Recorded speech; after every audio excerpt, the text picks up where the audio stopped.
Hello everyone, welcome back to my channel SBM political science. और Indian political thinkers में हम पढ़ रहे हैं डॉक्टर राम मनोहर लोहिया को, जिनके बारे में पार्ट 1 में हम उनके जीवन परिचय और उनकी इम्पोर्टेंट बुक्स के बारे में पढ़ चुके हैं। आज हम उनके राजनीतिक दर्शन के बारे में पढ़ेंगे। डॉक्टर राम मनोहर लोहिया ने भारतीय राजनीतिक दर्शन में कई मौलिक अवधारणाएं प्रस्तुत की हैं, जिसमें पहली है इतिहास की नवीन व्याख्या। इसके अंतर्गत इन्होंने बताया कि जो इतिहास है वो एक चक्र के रूप में गति करता है, ना कि सीधी रेखा में। अर्थात इतिहास जो है चक्रीय रूप में गति करता है, वो एक सरल रेखा में गति नहीं करता है। उनका ये सिद्धांत अरस्तु के चक्र सिद्धांत के समान है। इसके अंतर्गत इन्होंने बताया कि कोई भी देश जो आज उन्नति के शिखर पर है, हो सकता है कि वो कल गर्त में चला जाए, और जो देश आज पतन की स्थिति में है, असफल देश है, वो कल उन्नति के शिखर पर पहुंच सकता है। इस तरह ये चक्र चलता रहता है और जो इतिहास है आगे बढ़ता रहता है। इनकी ये व्याख्या कार्ल मार्क्स की इतिहास की आर्थिक व्याख्या से भिन्न है। कार्ल मार्क्स से इनका जो सिद्धांत है काफ़ी भिन्नता रखता है। साथ ही इन्होंने मार्क्स के द्वंद्वात्मक भौतिकवाद में भी संशोधन किया है। कार्ल मार्क्स सत्ता को महत्व देते हैं, लेकिन लोहिया चेतना को महत्व देते हैं। लोहिया ने बताया कि जो द्वंद्वात्मक भौतिकवाद है उसमें आत्मा और सामान्य उद्देश्य उनका समावेश होना चाहिए, यानी जो द्रव उद्देश्य है, आर्थिक उद्देश्य है, एक ऐसा सिद्धांत हो जिसमें इन दोनों का अस्तित्व हो सके। यानी कि जो मार्क्स के द्वंद्वात्मक भौतिकवाद है उसमें संशोधन करके सत्ता की जगह चेतना को महत्व दिया जाए और उसमें आत्मा, सामान्य उद्देश्य, जो द्रव उद्देश्य है, आर्थिक उद्देश्य, इन सब का सम्मिलित अस्तित्व कायम हो सके। उसके बाद इन्होंने जातियों तथा वर्गों में संघर्षों की धारणा भी दी है। ये व्याख्या इन्होंने अपनी बुक इतिहास चक्र व्हील ऑफ हिस्ट्री में दी है। इनके अनुसार जाति जो है वो एक सुनिश्चित रूप है, जबकि वर्ग एक शिथिल रचना है। जाति गतिहीनता, निष्क्रियता और रूढ़िवादी अधिकारों का प्रतिनिधित्व करती है, जबकि जो वर्ग होते हैं वो सामाजिक गतिशीलता की शक्ति के प्रतिनिधि होते हैं। इन दोनों में आंतरिक क्रिया होती है और ये क्रिया एक घड़ी के पेंडुलम की तरह होती है, जिसके अंतर्गत जो जातियां हैं वो शिथिल होकर वर्गों में बदल जाती हैं और जो वर्ग है वो संगठित होकर जाति में बदल जाता है। राम मनोहर लोहिया के अनुसार जो मानव इतिहास है वो आंतरिक गति का इतिहास है, जिसमें जातियां और वर्ग आपस में बदलते रहते हैं और इसी गति से इतिहास आगे बढ़ता है। अब समझते हैं लोहिया के समाजवाद को। ये इनका बहुत ही महत्वपूर्ण मौलिक अवधारणा है, जिसके अंतर्गत इन्होंने मार्क्स और गांधी दोनों के विचारों का समन्वय करके अपनी एक मौलिक अवधारणा प्रस्तुत की है। ये मार्क्स और गांधी दोनों से प्रभावित थे, दोनों की विचारधाराओं से प्रभावित थे, लेकिन फिर भी ये इन दोनों की विचारधारा को एकागी मानते थे। भारत के संदर्भ में इन्होंने मार्क्स और गांधी के जो विचार है उनमें समन्वय और संतुलन पर बल दिया। मार्क्सवाद की जो व्यक्तिगत संपत्ति का समाप्त करने का विचार था, इसके ये समर्थक थे, लेकिन बल प्रयोग की पद्धति, सर्वहारा के अधिनायकवाद की पद्धति इन दोनों के विरोधी थे। यानी जो बल प्रयोग की पद्धति है हिंसा पर आधारित है, इसलिए ये इसके विरोधी थे। और साथ ही सर्वहारा का अधिनायकवाद है वो अंततः सर्वाधिकारवाद को, अधिनायकवाद को बढ़ावा देता है, इसलिए इसके भी ये विरोधी थे। लेकिन जो व्यक्तिगत संपत्ति को समाप्त करने की बात है उसके ये समर्थक थे, क्योंकि इनको लगता था कि जो व्यक्तिगत संपत्ति को समाप्त करने की बात है वो मानसिक स्तर पर और व्यक्तिगत स्तर पर भी वातावरण में सुधार करती है, इसलिए ये ज़रूरी है। इसके साथ ही ये गांधी की अहिंसा, उनकी कार्यशैली और उनके उचित साधनों की धारणा से प्रभावित थे। लेकिन फिर भी ये मार्क्स और गांधी दोनों की व्याख्या को अधूरी व्याख्या कहते हैं, क्योंकि ये इसमें चेतना का महत्व कम है और लोहिया चेतना को महत्व ज़्यादा देते थे। राम मनोहर लोहिया समाजवादी विचारक थे, लेकिन इनकी जो समाजवाद के प्रति जो विचार थे वो यूरोपीय समाजवाद की तरह नहीं थे। इन्होंने कहा कि भारत के संदर्भ में समाजवाद है वो यूरोपीय समाजवाद नहीं हो सकता, क्योंकि भारत के समाजवाद में आध्यात्मिक और बौद्धिक विचार दोनों का समावेश होना ज़रूरी है। इसी अपनी सोच के साथ इन्होंने 1953 में जो एशियाई समाजवादी सम्मेलन हुआ था रंगून में, उसमें भाग लिया था और उन्होंने वहाँ ये बताया कि जो एशिया का समाज है उसमें कई कमजोरियाँ हैं, जिसमें उन्होंने पहली कमजोरी बताई धर्म, जाति, प्रजाति और सांप्रदायिकता। यानी जो राजनीति पर धर्म हावी हो जाता है, जिससे सांप्रदायिकता फैलती है। और दूसरा लोकतांत्रिक राजनीति, यानी जो यहाँ पर जो लोकतांत्रिक राजनीति है उसकी रचनाएं सुदृढ़ नहीं है, यहाँ आतंक और हत्याएं बहुत ज़्यादा होती हैं, जिससे राजनीति प्रभावित होती है। तीसरा, यहाँ नौकरशाह, राजनीतिज्ञ, उद्योगपति, इन सब का एक नया वर्ग पैदा होता है जो स्वार्थ पे आधारित है, जो धन के लिए काम करता है और जो कोरी भाषणबाजी करता है। और ये जो नया वर्ग है वो केवल सत्ता प्राप्त करने के लिए ही अपने जो स्वार्थ, धन, भाषणबाजी इनके आधारित काम करता है, ना कि इनको गरीबों से लेना देना है, ना ही कोई जो कल्याण है उसके प्रति इनकी कोई विचारधारा है। चौथा, सामाजिक दर्शन नहीं है यहाँ पर, ना ही कोई निश्चित कार्यक्रम है, ना ही कोई ऐसी नीतियाँ हैं जिससे देश का कल्याण हो सके। यानी यहाँ पर निश्चित सामाजिक दर्शन, कार्यक्रम और नीतियों का सर्वथा अभाव है। और ये जो समस्या है ये इन तीनों की जड़ है। अगर इससे दूर कर दिया जाए तो ये अपने आप सुधर जाएंगे। इसलिए इन्होंने कहा कि ऐसी जो कमजोरियां हैं, इस वजह से जो यूरोपीय समाजवाद है उसको भारत या एशिया के संदर्भ में लागू नहीं किया जा सकता है। जो भारतीय समाजवाद है उसमें आध्यात्मिकता और भौतिक विचार दोनों का समावेश करना ज़रूरी है। ये परंपरावादी और संगठित समाजवाद के विरोधी थे। इन्होंने इस समाजवाद को एक मरा हुआ समाजवाद या मरणशील समाजवाद की संज्ञा दी, क्योंकि इनके अनुसार जो एशियाई समाजवाद है उसमें सामाजिक, आर्थिक और राजनीतिक तीनों स्तरों पर अधिकार और तीनों स्तरों में सुधार जरूरी है। इसके बाद इन्होंने अपना जो नवीन समाजवाद का जो मौलिक विचार प्रस्तुत किया उसके 4 आधार बताए। पहला समानता, दूसरा लोकतंत्र, तीसरा अहिंसा और चौथा विकेंद्रीकरण। हालांकि राम मनोहर लोहिया एक देशभक्त थे, लेकिन ये विश्व बंधुत्व की भावना रखते थे अपने मन में, और इसीलिए इन्होंने अपने नवीन समाजवाद का 5वां आधार बताया था विश्व संगठन, क्योंकि विश्व संगठन की स्थापना करना चाहते थे। अब समझते हैं इनके इन चारों आधारों को, जिससे पहले है समानता और लोकतंत्र। इन दोनों को एक साथ ही इन्होंने समझाया है। समानता इनके समाजवाद का मूल तत्व है और लोकतंत्र इनके समाजवाद का पूरक है। समानता इन्होंने कई क्षेत्रों में बताई, कई प्रकार की समानता ज़रूरी है इनके अनुसार। इन्होंने अपना एक आदर्श प्रस्तुत किया कि ये समानता या ये अधिकार मिलने से हम इस नए समाजवाद की स्थापना कर सकते हैं।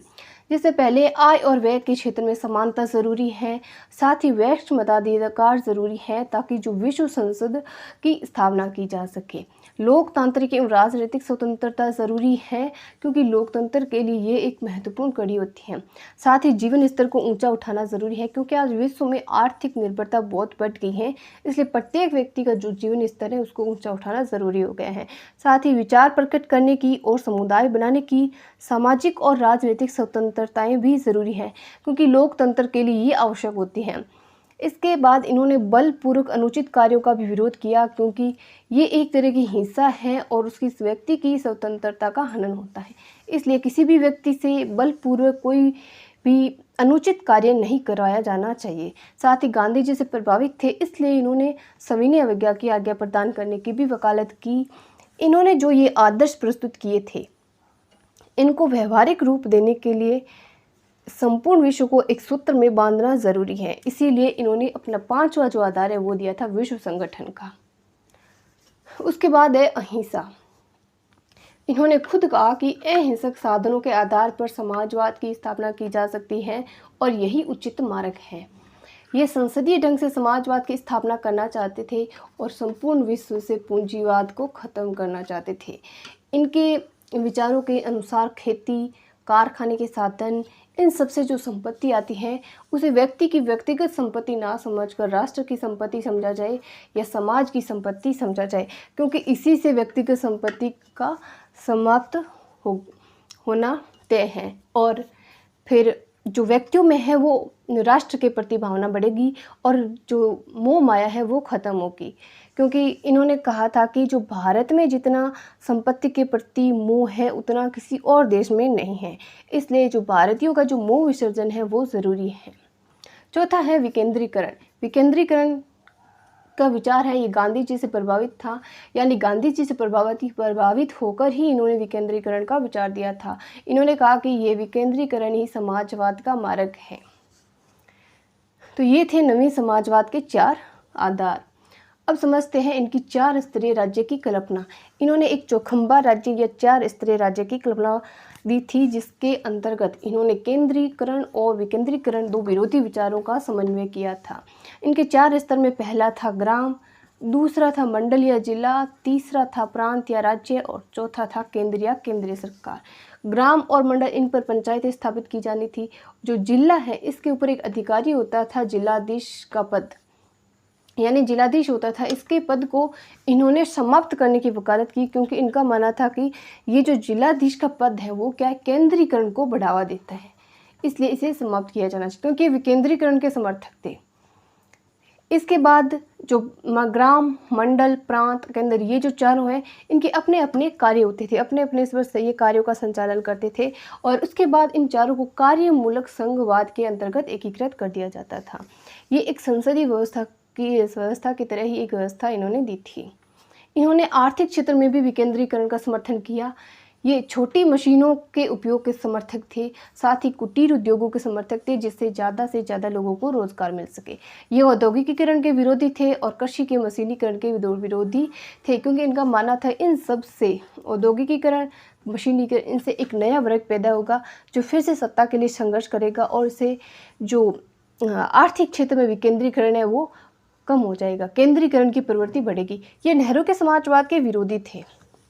इन्होंने सहकारी श्रम और ग्राम स्वराज, इनको दो समाजवाद के एक अभिन्न अंग माना, यानी कि समाजवाद के लिए एक सहकारी श्रम और ग्राम स्वराज जरूरी है।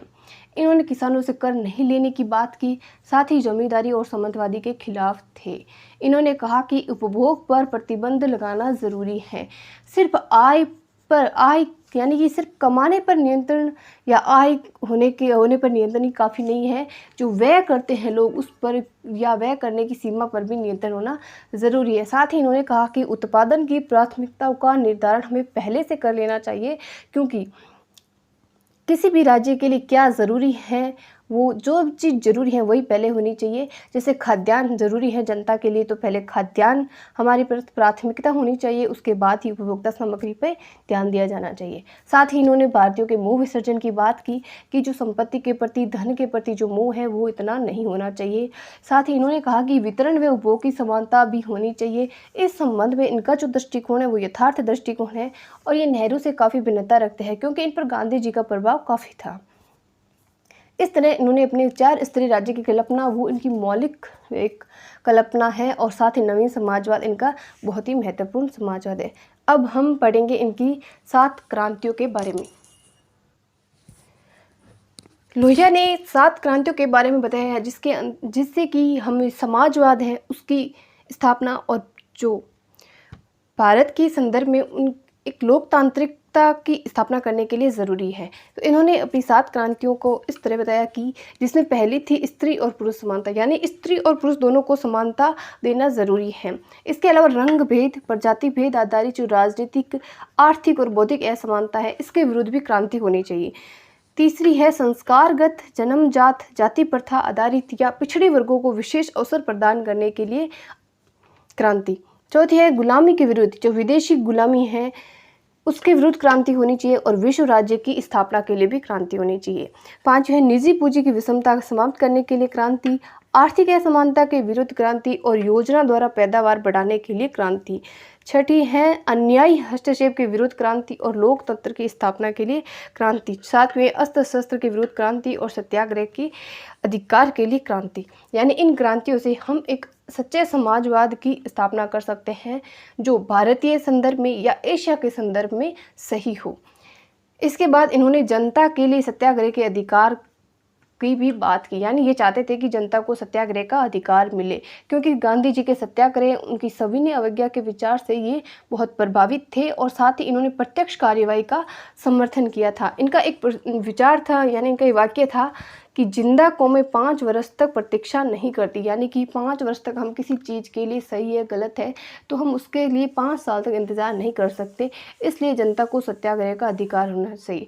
साथ ही ये प्रदर्शन, हड़ताल, घेराव और बंद इन सब के विरोधी थे, क्योंकि सत्याग्रह से ही प्रजातांत्रिक चेतना का विकास हो सकता है, इसी से ही एक सच्चे लोकतंत्र, एक समाजवादी राज्य की स्थापना हो सकती है। जब भारत का विभाजन हो गया था तो एक मौलाना आज़ाद है, इन्होंने लिखी थी इंडिया विंस फ्रीडम, जिसमें इन्होंने बताया कि जो भारत के विभाजन के जो दोषी है वो नेहरू और पटेल हैं। तो इनके विरोध में लोहिया जी ने किताब लिखी guilty man of India's partition. इसमें इन्होंने 8 कारण बताए कि जो भारत के विभाजन के कारण हैं वो कौन कौन से हैं। यानी जो मौलाना आज़ाद ने नेहरू और पटेल को बताया था, लेकिन इन्होंने कहा कि ये विरोध दोषी नहीं है भारत विभाजन के, कुछ अन्य कारण हैं जिससे भारत का विभाजन हुआ। तो इन्होंने अपनी इस बुक में यानी guilty man of India's partition में 8 कारण बताए, जो ये 8 कारण निम्न हैं। पहला है ब्रिटिश शासन की धूर्तता, यानी जो ब्रिटिश शासन था, ब्रिटिश लोग थे, इनकी चालपूर्ण नीतियों से ही भारत का विभाजन हुआ है। चौथा था कांग्रेस का नेतृत्व, यानी जो कांग्रेस का नेतृत्व में उसकी लोकप्रियता में कमी आ गई थी। तीसरा था हिंदू मुस्लिम दंगे, क्योंकि उस समय हिंदू और मुसलमानों के बीच बहुत दंगे शुरू हो गए थे जिनको नियंत्रित करना संभव नहीं था। चौथा है साहस व दृढ़ता का अभाव आ गया था नेताओं में, और साथ ही गांधी जी की अहिंसा भी इसका एक प्रमुख कारण रही है। उसके बाद है मुस्लिम लीग की पृथकतावादी नीति, यानी मुस्लिम लीग के लोग अलग पाकिस्तान ही चाहते थे, उन्होंने मन बना लिया था कि भारत के साथ नहीं रहना है।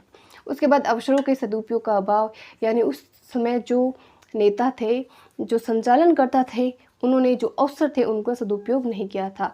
साथ ही हिंदुओं में अहंकार की प्रवृत्ति, यानी इन्होंने मुसलमानों के साथ मिलने की कोशिश ही नहीं की। साथ ही ये अखंड भारत के समर्थक है, उनको भी भारत विभाजन के दोषी मानता है, क्योंकि इन्होंने हिंदू और मुस्लिम लोगों को एक साथ मिलाने के लिए कोई काम नहीं किया। इनकी जो पृथक रखने की प्रवृत्ति थी, उसी के कारण भारत का विभाजन हुआ।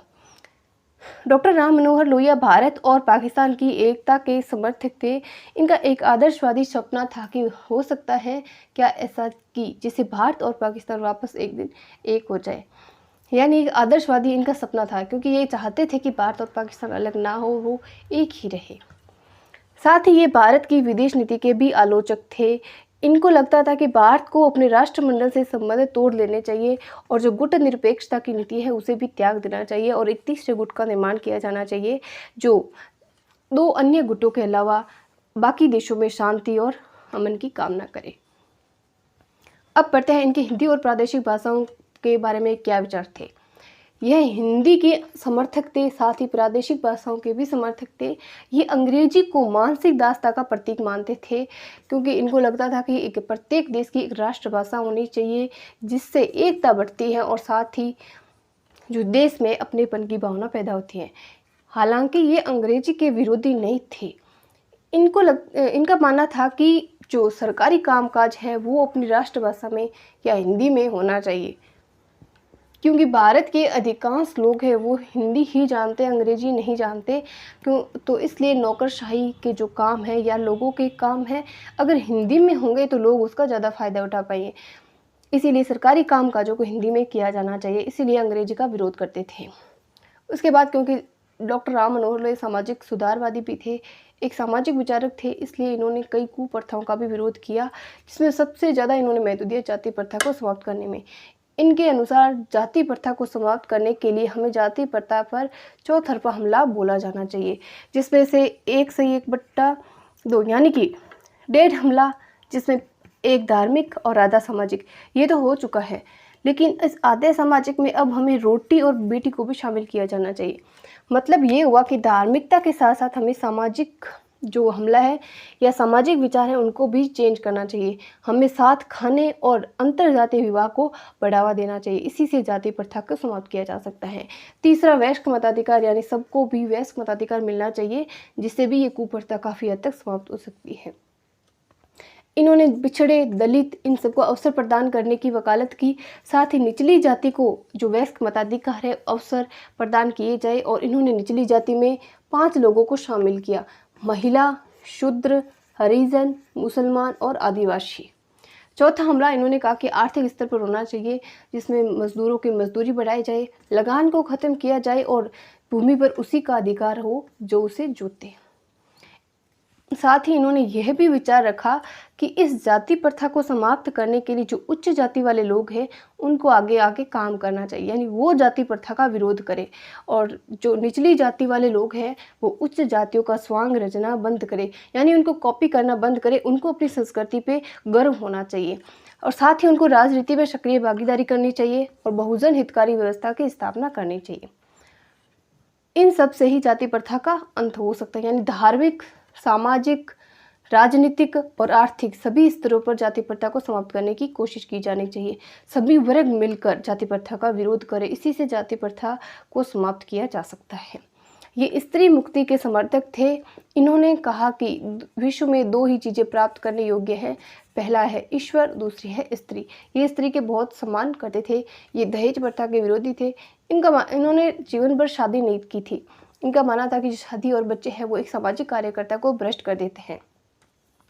इस तरह लोहिया जी के विचार जो हैं वो बहुत ही महत्वपूर्ण है हमारे भारतीय राजनीतिक दर्शन के लिए।